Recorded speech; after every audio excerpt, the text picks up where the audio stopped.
and the very 4 sets of documents that we have asked for. They made the argument that no one really knows what the president intended. It's speculation what the president intended when he cut off aid. But there are people who do know. Mick Mulvaney knows. In all likelihood, Mr. Blair knows. Mr. Bolton may know. Why shouldn't we have witnesses and documents here? I thought, and one other point about witnesses and documents. They make the argument, the President's counsel, that the President couldn't participate in the House process because they believe, I don't believe it's right, but because the President couldn't participate in the House process because it didn't go by the rules of the Constitution and what was required. Here in the Senate, we're doing it exactly as the Constitution requires. Will they participate? Or will they find some other excuse? So the President's counsel is criticizing the case against the President for lack of sources close to the President, while at the same time blocking testimony from witnesses close to the President. It makes no sense. And even if you're on the Republican side, I don't think the House managers did, I don't think the President's counsel did a very good job. There are gaping holes in their testimony.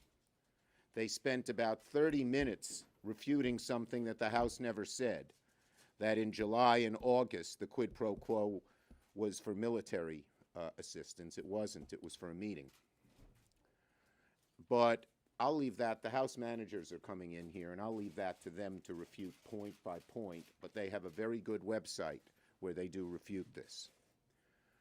But the bottom line is that even if you're a Republican, even if you think they made a good case, as I hear some of the Republicans saying, no one denies that the House made a good case.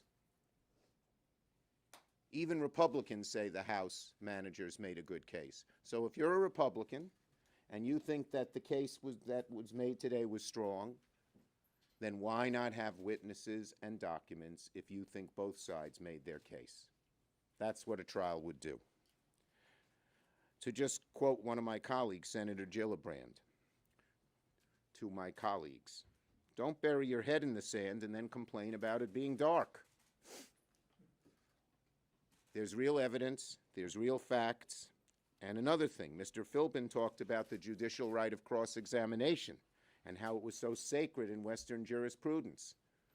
What does cross-examination involve? Witnesses. So the bottom line is very simple. We've been making the argument that we need witnesses, we need documents. We're making the argument that it won't take very long to get them as part of the trial. Today, we thank the President's counsel for one thing. They made our case even stronger. Senator Merkley. The President's counsel emphasized 3 words from the beginning: burden of proof. That the House managers carry that responsibility, burden of proof. Well, they're absolutely right. That is the way it works. But the only way you can fulfill the burden of proof is to have access to witnesses and documents. So for anyone to argue there is a burden of proof, but then say, but I'm sorry, we're not going to let you call witnesses. You have the burden of proof, but we're not going to let you have access to the documents. That is called a rigged trial. That's the type of trial you would expect in Russia or in China, but not here in the United States of America, not here in the U.S. Senate, where we have a constitutional responsibility to have a full and fair trial. And in the course of their presentation, they kept emphasizing the importance of witnesses and documents. They raised the argument Well, that possibly the president had a policy reason for denying aid. Now remember that every time the team was asked, the top team was asked, they'd say the president gave no reason. No reason. Well, so if they want to prove that the president had good policy reasons, that's access to witnesses and documents. They said, well, maybe his reason was burden of proof. But that's not burden of proof, but that it was burden sharing. Well, do they have documents that show the president was saying, I'm withholding this aid because of burden sharing? They made the case for access to witnesses and documents. And then they made this big claim that the entire denial of the subpoenas was based on, well, the full House never authorized the committee. Well, the whole House did. On October 31st, they passed a resolution, and they proceeded to say that we, the whole House, are authorizing the subpoenas that have been issued by the investigative committees. So even if the president's team had a point before October 31st, they certainly didn't have it after October 31st. In other words, they have no case to make for completely stonewalling the access to witnesses and documents. Thanks, Jeff. Senator Duckworth.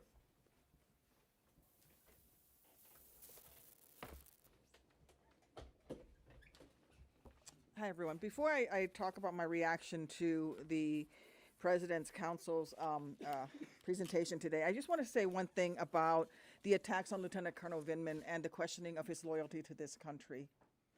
It is a soldier's duty to carry out the missions and the orders that he is given, but it also is his duty to question unlawful orders and to speak up when he thinks that something is wrong. And some of my colleagues have attacked him because he did what he thought was right. That is not acceptable. That is un-American. You know, Ambassador Taylor served with honor in Vietnam, and he, I think, also remembers a lesson about people who carried out orders that were unlawful. The My Lai massacre is one of those lessons. So let me make it clear. You may not agree with the witnesses, but we do not attack them, and we do not attack especially a combat veteran's service and dedication and duty to this country. With that said, America is about freedom and justice. We are about what is right. I've served on a jury. I've been a jury foreman in a trial. And one of the things that we had in a jury were witnesses and documents. And both sides were able to present their case. I would think that the President's Council and the president's team would want to call witnesses in order to exonerate him, that they would want to show us the evidence that proves his innocence. Instead of this is what we get. Highly redacted statements from members of his administration that we cannot even read what's under there. Show us the evidence that proves the president's innocence. Many people are getting their news solely on Fox News and are not getting the full story of the trial because they're not even airing the trial. I think those folks would want to see witnesses and hear from the witnesses and hear and see the cross-examination. That's the American thing to do. You get to face your accusers, you get to bring your documents, your witnesses, and you get to make your case. Well, then let's do it. The final presenter this morning talked about how rushed the House trial was at 70 plus days. And that it was such a rush to get to the end because we wanted to go home for Christmas. Well, then let's not rush this process. Let's go ahead and take the time and let American democracy work so that the rest of the world can see that in America, no one is above the law, but also in America, everyone gets a chance to present their witnesses, get a chance to have their say. Let's show that to the world, what America and American justice is about. After all, we have the absolute right person presiding right now, the Chief Justice of the United States Supreme Court. Who better? When is the better time? Now is the time. Let's have witnesses. Let's have the full documents. Thank you. Senator Smith.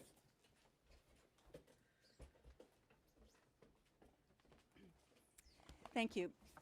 Well, here's what I think we saw today. After 3 days of the House managers thoroughly and compellingly laying out the data and the evidence around the 2 charges against the president, obstruction and abuse of power, we saw today very much what Manager Schiff predicted we would see. Facts or information that appeared to more muddy the water than lay out anything in particular, attacks on the managers, and the whistleblower, whatever the heck that means. The most important thing that I came away with from today, now unlike Senator Duckworth, I've never served on a jury before. This is my very first jury service.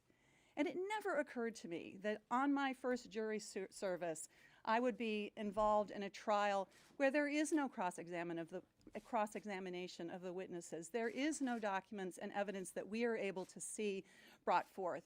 I agree with Senator Schumer. That was the primary point that I felt was made today by the President's counsel, whether they intended it or not. Great, thank you. And yeah, you know, one just final point. All we're after is the truth, the facts. The Senate, the President's lawyers said, well, it's just speculation as to what was in President Trump's mind. Well, it wasn't. There were real facts there. But even if you're one of the Republican senators and you buy their argument that it was just speculation that was in the president's mind, the president's lawyers totally speculated. They said, oh, he's for fighting corruption elsewhere, but no direct evidence that he said, I want to cut off the aid to fight corruption. They said, oh, well, he's cut off aid to other countries, but no direct facts about why he cut off the aid here. Well, there were some, but they say the exact eyewitnesses weren't there. Witnesses, documents, are the exact eyewitnesses. You want to get the truth? The president's lawyers proved today, if you really want the truth, you want witnesses, you want documents. We hope our Republican colleagues will agree with that. Yes? What is your level of confidence at this point that you will find those 4 Republicans you need to join with you to introduce Look. new evidence? And what do you say to people like Lisa Murkowski, Senator Murkowski, who seems to have misgivings about the delay that would be caused when or if the White House... Okay, let me answer both questions. I say to my colleagues that this is truth. We want truth. That's what we're pursuing. And we don't know what the outcome will be, but we want truth. And it's a hard road to get 4 Republicans because of the enormous pressure they might feel. But if you keep what I have learned through all my years in politics and all my years in life, if you're right and you keep fighting for the truth, you will prevail. We would be derelict in our responsibility if we didn't fight for the truth. Do I think it's easy to get 4 Republicans? Absolutely not. Do I think we have a chance if we keep pushing and pushing, and after today, maybe even a little more so? Because of the case that was made inadvertently by the president's managers? Yes, I do. In terms of length of time, I think that's a red herring. When you have a subpoena signed by the Chief Justice, supported by both parties, and enshrined in the Constitution, I don't think that any court is not going to honor that subpoena, and I think it'll happen very fast. Yes, Manu. Why shouldn't have the House have gone to court and fought to get this witness testimony because they were concerned that this could drag out the process? They're making this. Manu, they made it very clear. It would have taken us past the election. They cited the case of the president's former lawyer. What was his name? You know who it is. McGahn. They cited the case of McGahn. That it would take forever. In the Senate, we believe it's different. And with the documents, for sure. You could get those documents in a minute. They're all piled up. They're all compiled. You get them very, very fast. Yes? Senator, the president's defense today charged over and over again that Democrats hid evidence, even using clips from the public hearings and public testimony to say that... It was just false. There was not a thing they hid. They talked about the whole letter. They emphasized different parts of it. If you want to make that argument, Did the president's lawyers refer to the most important part of that letter, which is I need something from you? No. Yes. I think to that point, they're arguing that that the transcript of the call shows that the president did talk about a burden of balancing out the support of Ukraine, and also that by using the word us, the president was showing that it was not his own personal interest. Look, the bottom line is, first, it's not a full transcript. You know, there are still the little dots there. But they left out the most important parts of the letter, and all the evidence that the House managers very laboriously went over for 3 days made it very clear that what the president was intending. The language indicates it. The proof of all the other witnesses and what happened in the following several months is exactly the case. I like, you know, and they cited, well, the president said it's not a quid pro quo. I thought Schiff demolished that argument yesterday, said, well, it's well known in the criminal law when the defendant says I didn't do it, we should drop the case. Yes. You mentioned a few moments ago the pressure that Republicans might be feeling to acquit or to vote against witnesses and documents. What kind of pressure do you believe they are facing to vote against witnesses and documents? Well, look, I mean, you'll have to look at each person in each situation, but, you know, obviously President Trump is not somebody who sees the other side when it comes to what he thinks he needs, and is someone who doesn't take compromise, doesn't take argument against, and proves pretty vindictive when you oppose him. Ask Jeff Flake, ask Bob Corker. Senator, the president's attorneys have made, at least judging by a lot of fact-checking going on, a lot of statements that are materially false, things that they could really never get away with in a courtroom. But this is a trial. Do you think that these attorneys should possibly be subject to some sort of professional sanction in the same way that they Look, I'm not going to get into that at all. I'm not going to get into that at all. I think, again, as I said, they helped make our case for witnesses and documents. They did not make, they had a case that was totally full of holes. They didn't contest any of the facts. Again, it was diversions. They didn't contest the fact of why the military aid was cut off and why everyone was so concerned and why Mr. Bolton said, I don't want to be part of a drug deal. They talked about, oh, he cut off aid to other places. It wasn't very strong. So, you know, when you don't have the facts or the law, you try to distract and deflect. Yes? Senator, was it at all uncomfortable for Democrats the amount of time they spent on Congressman Schiff and the way he handled that hearing, that this is one thing that they've latched onto? Look, again, I think they always look for diversions. They're, you know, a few days ago it was Nadler. A few days before that it was Pelosi. That's what they do. We have to look forward for the truth. We have to go forward and look at the truth and not be diverted by these kinds of ad hominem attacks. Thank you, everybody. Good job.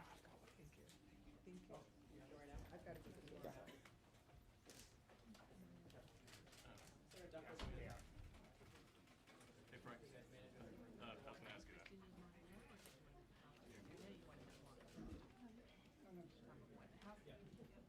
They know, literally coming this second. All right, we got it. Here come the House managers. Here come the House managers.